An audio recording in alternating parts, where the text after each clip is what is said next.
हम चलते हैं आज भजन संहिता में चलते हैं। इस साल की शुरुआत में जब पहला दिन हम में से कुछ लोग इकट्ठा हुए थे, प्रभु ने कुछ बातें बताई। उसमें से एक बात मैं आज आपके सामने रखना चाहूँगा और चाहूँगा कि आप इस बात पर विचार करें। और मैं ऐसा समझता हूँ कि ये पूरे साल के लिए है, पूरे साल में हमें ध्यान देना चाहिए। अगर इस साल में हम ध्यान देंगे इस बात पर, तो हम अगले साल भी उस पर ध्यान करेंगे या उसके अनुसार चलते रहेंगे। भजन 92 यानी 92 सॉन्ग, और मैं हिंदी में आपके लिए पढ़ देता हूँ। इसका 12वां पद से लेकर 15वां पद तक हम पढ़ेंगे। लिखा है, धर्मी लोग खजूर के नाई फूले फलेंगे और लबानोन के देवदार की नाई बढ़ते रहेंगे। वे यहोवा के भवन में रोपे जाकर हमारे परमेश्वर के आंगनों में फूले फलेंगे। वे पुराने होने पर भी फलते रहेंगे और रस भरे और लहलहाते रहेंगे, जिससे ये प्रकट हो कि यहोवा सीधा है, वे मेरी चट्टान है और मैं उसमें कुटिलता कुछ भी नहीं। अंग्रेजी में, the righteous shall flourish like a palm tree, he shall grow like a cedar in Lebanon. Those who are planted in the house of the Lord shall flourish in the courts of our God. They shall still bear fruit in old age. They shall be fresh and flourishing, to declare that the Lord is upright, he is my rock, and there is no unrighteousness in him. So सबसे पहले हमने क्या पढ़ा? परमेश्वर। और ये किसी इंसान की ओर से, इंसान की ओपिनियन या इंसान की राय नहीं है। परमेश्वर बताता है धर्मी जनों के विषय में कि वो कैसे होंगे। धर्मी जन खजूर के समान फूले फलेंगे। सबसे पहले हमें थोड़ा सा विचार करने की जरूरत है कि ये धर्मी जन कौन है। पवित्र शास्त्र के अनुसार धर्मी जन वो है जिसको परमेश्वर धर्मी ठहराता है। कोई भी इंसान अपने लिए या दूसरों के लिए ये नहीं कह सकता कि वो धर्मी है। हालांकि हम अक्सर ऐसा विचार रखते हैं, दूसरों के लिए हम कहते हैं कि वो एक धर्मी इंसान है, लेकिन धर्मी जन सिर्फ वही होता है जिसको परमेश्वर धर्मी ठहराता है। और वो इंसान के जीवन में कब हो सकता है? सिर्फ उस समय हो सकता है, क्योंकि पवित्र शास्त्र कहता है कि रोमियो की पत्री में आप बाद में पढ़ सकते हैं 5वें अध्याय में बहुत स्पष्टता के साथ परमेश्वर कहता है कि विश्वास के द्वारा एक जन जो है धर्मी ठहराया जाता है। विश्वास यानी यीशु मसीह पर विश्वास, कुछ भी विश्वास करने से नहीं, क्योंकि विश्वास तो बहुत अलग अलग किस्म के हैं यहाँ पर, लेकिन पवित्र शास्त्र में कहता है कि जो यीशु मसीह पर, यानी यीशु मसीह ने जो काम मेरे लिए और आपके लिए किया, यानी जो बलिदान, यानी सबसे पहले हमें इस बात को, और ये बात जो मैं अभी आपको बताने जा रहा हूं ये आप बहुत समय से जानते हैं, लेकिन हमें ये बार बार दोहराना अच्छा रहता है, क्योंकि मैं समझता हूं कि हमें ये नहीं भूलना चाहिए कि हम पहले क्या थे। यीशु मसीह हमारे जीवन में आने से पहले हम क्या थे, ये हमें अक्सर याद करना चाहिए। तब हम उस धार्मिकता में चलने की कोशिश करेंगे और हमारे मन में घमंड नहीं होगा। हमें इसलिए बार बार याद करने की जरूरत है कि हम पहले धर्मी बिल्कुल भी नहीं थे। जब तक यीशु मसीह हमारे जीवन में नहीं आया, हम धर्मी नहीं थे। हम धार्मिकता के आसपास भी नहीं आ सकते थे। हम किसी भी सूरत में ये नहीं कह सकते थे कि शायद हमारे अच्छे कामों की वजह से या फिर हमारी भक्ति की वजह से हम अभी धर्मी हैं। बिल्कुल भी नहीं। कोई भी इंसान अपने कामों से धर्मी नहीं बन सकता और कोई भी मनुष्य अपनी भक्ति से धर्मी नहीं बन सकता। फिर क्या है? एक इंसान को परमेश्वर धर्मी ठहराता है, और वो कब होता है? जब हम उस बात को मान लेते हैं कि हम जन्म से पापी है, हमारे जीवन में सिर्फ पाप ही है और हम इस पापी रूप में परमेश्वर के पास जा नहीं सकते, परमेश्वर के साथ कोई रिश्ता बना नहीं सकते और हमारी मुक्ति नहीं हो सकती। तब हम इस बात को अंगीकार करते हैं या विश्वास करते हैं कि यीशु ने जो काम हमारे लिए किया, यानी जो सजा हमें मिलनी चाहिए थी, जो दंड हम पर आनी चाहिए थी, वो यीशु मसीह ने अपने ऊपर उठा ली और हमें अपनी धार्मिकता दे दी। आज अगर हम धर्मी हैं, कोई भी अगर यीशु मसीह का चेला ये जानता है और मानता भी है कि वो धर्मी है, तो ये भी याद रखना चाहिए, अगर हम धर्मी है तो वो सिर्फ इस वजह से है कि यीशु मसीह ने हमें मुफ्त में अपनी धार्मिकता दी। इसलिए हम हियाब के साथ परमेश्वर के पास जा सकते हैं। अगर यीशु मसीह की दी हुई ये धार्मिकता हमारे पास नहीं होती तो हम परमेश्वर के सामने खड़े रहने के लायक नहीं होते, क्योंकि परमेश्वर धर्मी है। आमतौर पर इंसान क्या सोचता है कि जो लोग किसी भी धर्म को मानते हैं उनके विषय में कहता है कि वो धर्मी है, या जो अपने धार्मिक स्थानों में बराबर जाता रहता है या अपनी भक्ति बाहर प्रकट करता है उसके लिए सोचता है, या जिस जो जो जो अच्छा व्यवहार करता है उन सब के लिए हम सोचते हैं कि ये धर्मी है। लेकिन ऐसा नहीं है। धर्मी जन सिर्फ वो है जिसको यीशु मसीह ने अपनी धार्मिकता दी है। और हमें इस बात की खुशी, इसलिए हम जब भी इकट्ठा होते हैं हम प्रभु की तारीफ करते हैं, स्तुति करते हैं, प्रभु के प्रति हमारा प्यार प्रकट करते हैं। मैं समझता हूँ इसीलिए करते हैं, क्योंकि ये हमें मुफ्त में मिला है। ये धार्मिकता हमें मुफ्त में मिली है। इस धार्मिकता के कारण हम परमेश्वर के पास हियाब से जा सकते हैं। पवित्र शास्त्र में लिखा है कि हम उसके सिंहासन के पास हियाब बांध कर जा सकते हैं, डरते हुए और कांपते हुए नहीं। जबकि हमारे काम ऐसे हैं जिसमें कांपने की जरूरत है, डरने की जरूरत है, फिर भी वो कहता है हियाब के साथ आ सकते हो, क्योंकि उसने हमें धर्मी ठहराया। और इस धार्मिकता के साथ बहुत सारी बातें जुड़ी हुई है। हम परमेश्वर की संतान है। परमेश्वर ने हमसे वायदा किया है कि सदा के लिए उसका प्यार हमारे साथ रहेगा। और ये वादा जो है सिर्फ यीशु मसीह के चेलों के लिए है। परमेश्वर प्यार सबको करता है, लेकिन सदा का प्रेम जो है सिर्फ यीशु मसीह के चेलों के लिए, यानी जिन्होंने यीशु मसीह के उस बलिदान को ग्रहण किया।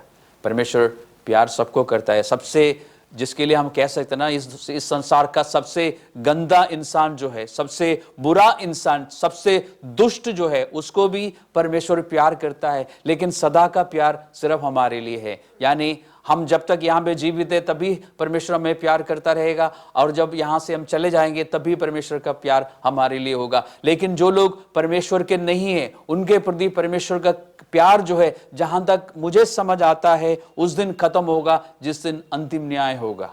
उसके बाद परमेश्वर का प्यार उनके लिए नहीं है, हमारे लिए। इसलिए वो कहता है कि मैंने तुम्हें सदा का प्रेम के लिए, I have loved you with an everlasting love, जो कभी खत्म नहीं होता। इसलिए हमें इस बात की चिंता करने की जरूरत भी नहीं है कि कभी परमेश्वर का प्यार हमारे प्रति कम ना हो जाए या खत्म ना हो जाए। ऐसा कभी नहीं होगा।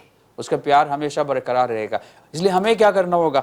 परमेश्वर कहता है कि जो लोग धर्मी हैं, जिनको मैंने धर्मी ठहराया है, वो क्या करेंगे? वो फूले फलेंगे। और हमें समझाने के लिए, उस जमाने के लोगों को ये बातें अच्छी तरह समझ आती थी, इसलिए हमें इतिहास को और बाकी चीजों को देखने की जरूरत है। परमेश्वर ने उस जमाने के और उस जगह के हिसाब से बताया कि खजूर के पेड़ के समान वो फूले फलेंगे। खजूर के पेड़ में क्या पाया जाता है? सबसे पहले खजूर का पेड़ एक ऐसा पेड़ है जो बिल्कुल सीधा है, उसमें कोई शाखाएं नहीं है और बिल्कुल सीधा सीधा जाता है। मैंने अभी तक खजूर के पेड़ को टेढ़ा नहीं देखा है, एक साइड को झुका हुआ हो।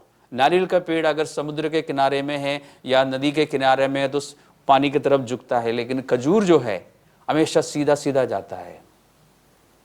जिसको परमेश्वर ने धर्मी ठहराया है उसकी चाल चलन जो है हमेशा सीधा है, वो खराई से चलता है। और दूसरा, खजूर जहां पे पाया जाता है रेगिस्तानों में, मरुभूमि में, वहां पर इसमें एक खास बात है कि इसमें फल है, और ये फल जो है बहुत ही न्यूट्रिशियस है। अगर आप इसके बारे में स्टडी करेंगे आपको पता चलेगा खजूर के फल खाने के बाद आप 1-2 दिन बिना खाने के जीवित रह सकते हैं, क्योंकि इसमें काफ़ी सारे न्यूट्रिशंस है। तो परमेश्वर ने कहा कि हम फलदायक होंगे ऐसा नहीं कि हम सिर्फ चलते रहेंगे, हम सिर्फ जीवित रहेंगे, लेकिन हमारे जीवन में हमेशा फल दिखेंगे, जिससे सिर्फ हमें ही नहीं फायदा, दूसरों को फायदा होगा।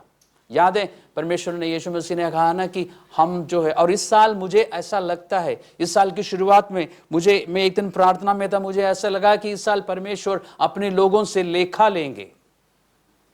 परमेश्वर हमें अपने कामों के लिए जिम्मेदार ठहराएगा, यानी परमेश्वर चाहेगा, और ये हर साल में परमेश्वर चाहता है, लेकिन मुझे लगता है कि इस साल परमेश्वर शायद अपने बच्चों से थोड़ा सा ज्यादा स्ट्रिक्ट होंगे और चाहेगा कि हम धार्मिकता के उस धार्मिकता में चलते भी रहे। ये तो बहुत खुशी की बात है ना कि हम धर्मी है, हमारे पास धार्मिकता है, परमेश्वर के पास हम किसी भी समय जा सकते हैं, बहुत सारे पाप करने के बाद भी जा सकते हैं। लेकिन परमेश्वर क्या चाहता है? जो धार्मिकता हमें पहनाई है परमेश्वर ने, उसमें हम चलते भी रहे, हम सीधा सीधा चले, परमेश्वर के वचन के अनुसार ही चलते रहे। हम दाएं ना जाए, बाएं ना जाए, शायद मैंने उल्टा बोला, हम बाएं ना जाए और दाएं ना जाए, हम सीधा ही चले।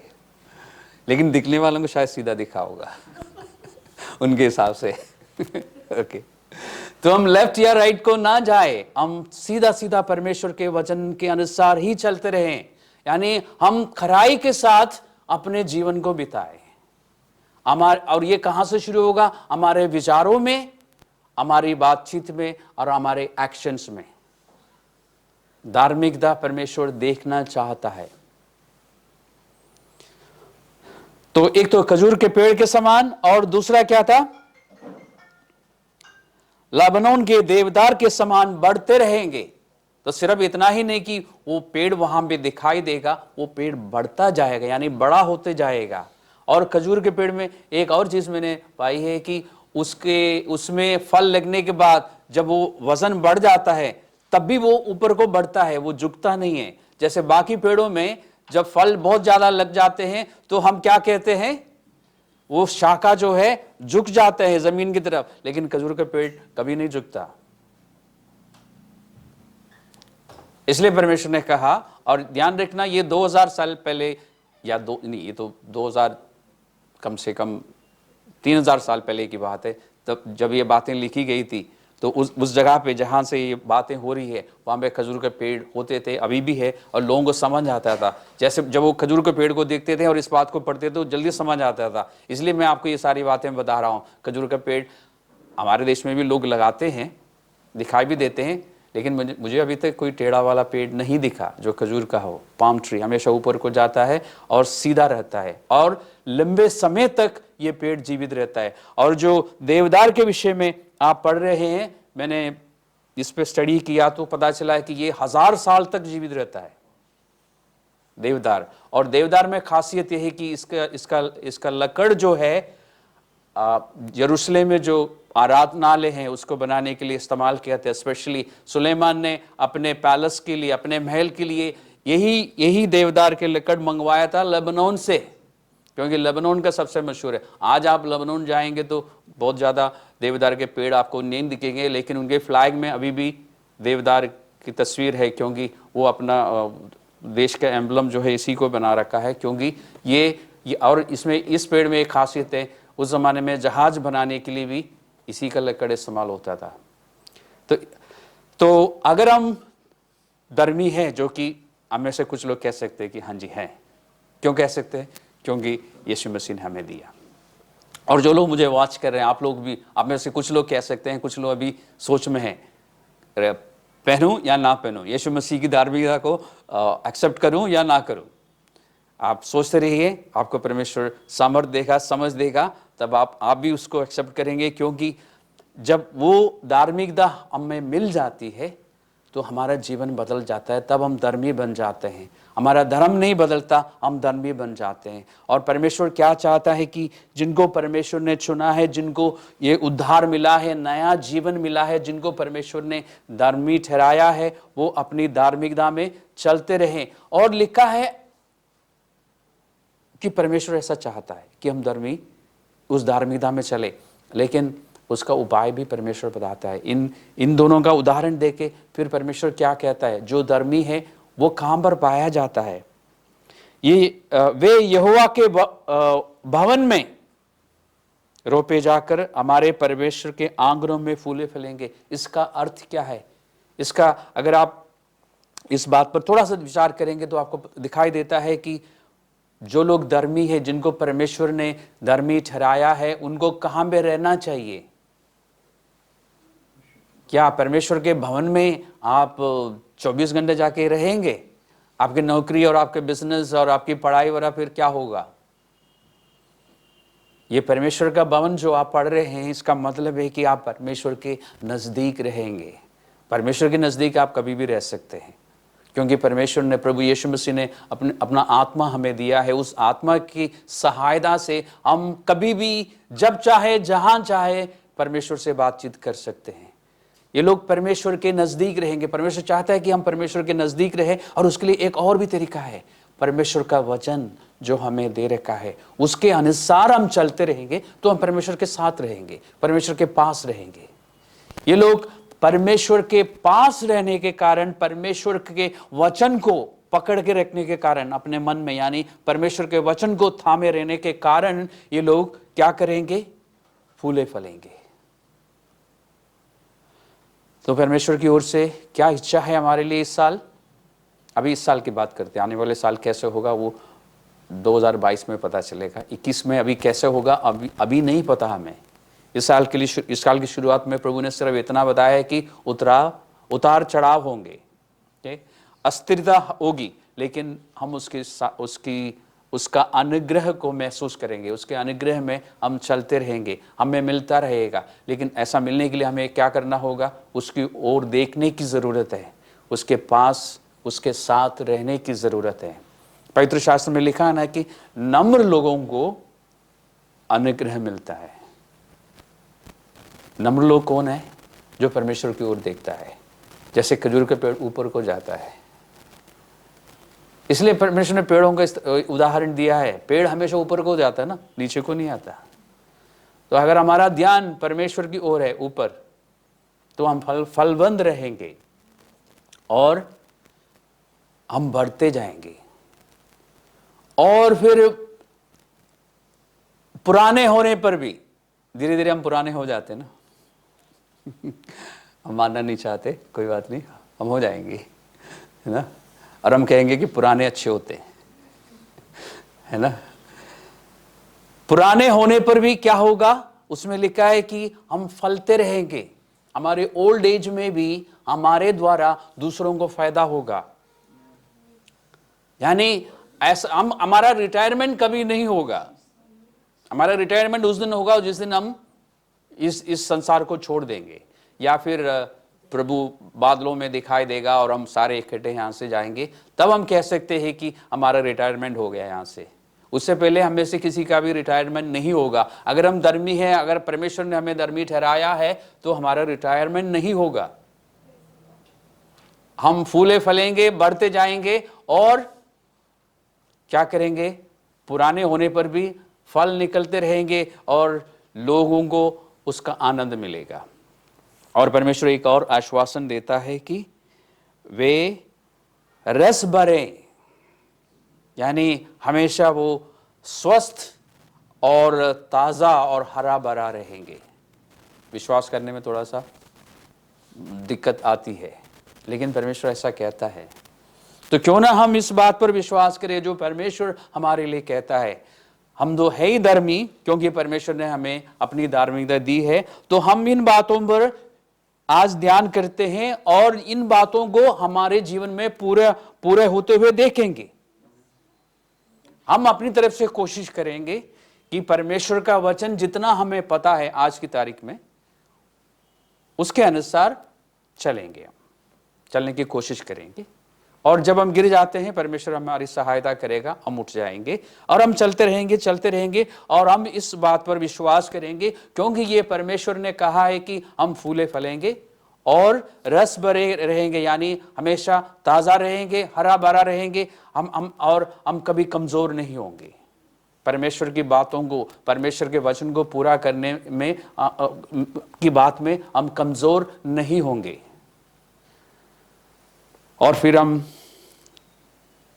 हमारे जीवन के द्वारा, यहां भी लिखा है कि जिससे ये प्रकट हो हमारा जीवन जो है, धर्मी जनों का जीवन, यीशु मसीह के चेलों का जीवन जो है, या जीवन में ये प्रकट होगा कि यहोवा सच्चा है, यानी यीशु मसीह सच्चा है। दुनिया के बाकी लोगों को ये साफ रीति से पता चलेगा कि इनका परमेश्वर परमेश्वर है और वो सच्चा है। वो कैसे पता चलेगा? हमारे बताने से नहीं पता चलेगा। हम जाके उनको बताएंगे तो वो नहीं मानेंगे, लेकिन हमारे जीवन ऐसा होगा कि लोग मानेंगे इस बात को कि इनका परमेश्वर परमेश्वर है और इनका परमेश्वर सच्चा है। और इस बात को भी लोग मानेंगे कि हमारे परमेश्वर में कोई कुटिलता नहीं है। There is no wickedness in our God।